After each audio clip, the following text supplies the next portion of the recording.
reincarnation is very real. And even if you are a so-called non-believer in reincarnation,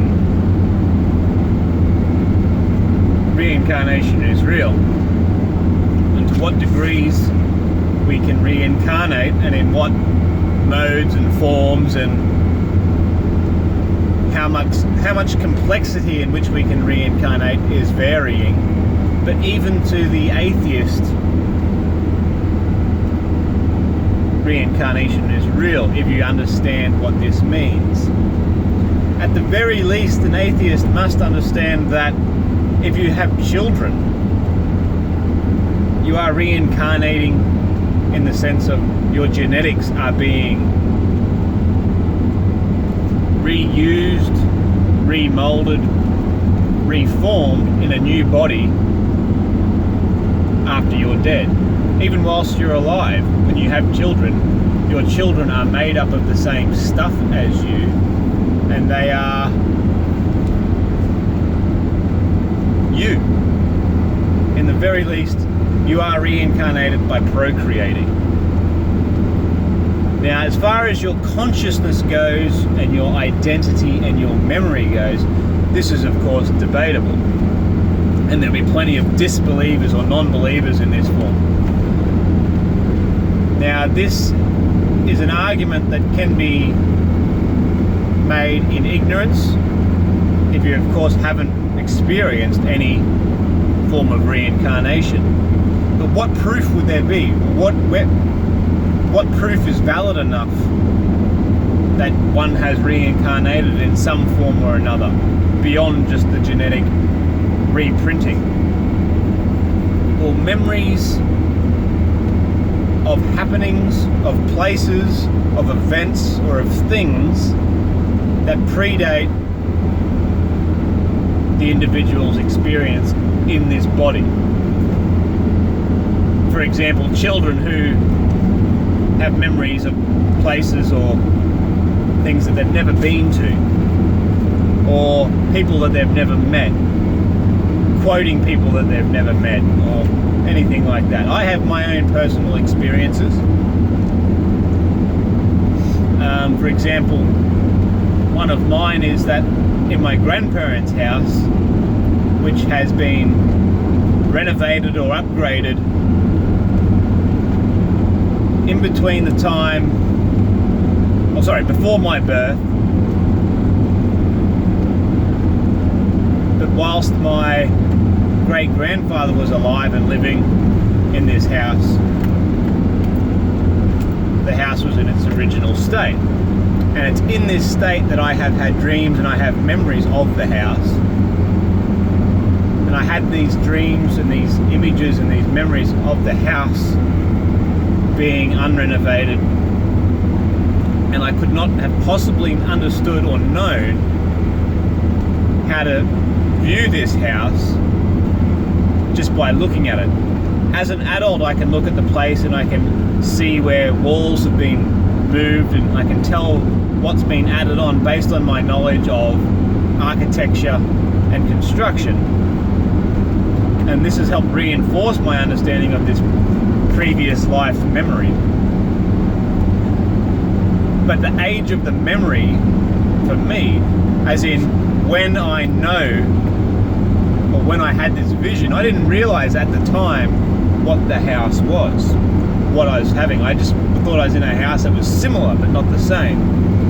And I have memory of walking all the way around the house on the veranda and viewing the doors from the outside, doors which are not currently there anymore and have since been removed and replaced with other doors and walls. And at the time I thought it was just, I have a fuzzy memory, or I had a dream in a place which is very, very similar, but it was just a little bit different because it was just a dream. However, upon further investigation, I managed to recreate the images from my dream and describe it and show it to my grandmother, who has confirmed that this was in fact the original layout of the home. And then she was, of course, shocked and dumbfounded at how I could possibly have known that, given that the last time the house resembled this picture that I've described and created was when my own mother was a child. So that could possibly be some sort of DNA or genetic memory that's carried through internally from my mother, something that she viewed as a child, and somehow I've managed to have that software in my computer, so to speak. Or it could be that I am in part, or possibly in total, my own great-grandfather reincarnated. My own great-grandfather whom died before I was born. Now, I don't have a complete and total memory of the life of my great-grandfather, but that is not proof that I am not. I do have evidence that I have memories of his in my own mind now. How they got there, it could be considered a memory. And I've often thought or spoke about memory as being completely external, or mostly external, as in stimulus external of the body is where memory is stored, and we can refresh or restore images and memory in a new body. Just like the way an amnesia patient can regain their memory from being around familiar places or childhood experiences. But this is not quite the same as that, because although the place is familiar, the materials are familiar, so therefore some sort of vibrational energy, I guess, could be stored in the building itself, which is a little bit more paranormal and perhaps metaphysical. But the fact that to view the place doesn't really look like it used to much at all, from the inside or from the outside, given that the wall, part of the main part of my memory is having a wall and a door which is now completely gone. The house has been extended, and now that particular part is the middle of an opening into a greater room. So in a way, the thing that I have memory of is not there now, so therefore how can I get memory from an external stimulus which is actually not there anymore? So that would lend towards the idea that perhaps my mind, or parts of my mind, is that of my great-grandfather. And that now lends towards the idea of, can we have partial reincarnation? I don't know.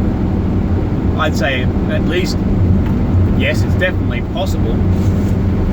Can we have total reincarnation, as in an entire consciousness reborn in a new body?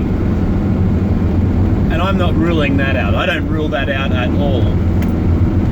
But I haven't myself experienced that and confirmed that, because I also have memories and characteristics of other family members. But whether or not this is just behavior versus memory, behavior and memory aren't the same. You can have two brothers who are obviously two different people who have very similar character. They might even, finish each other's sentences and things like that, but they're not the same person. So we can share characteristics, but it's not the same as sharing a memory.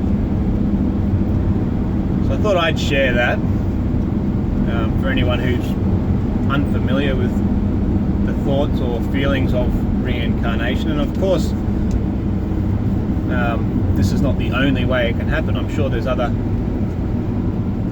examples of this that other people have had. But that's all I want to say about reincarnation for now. Thanks for listening.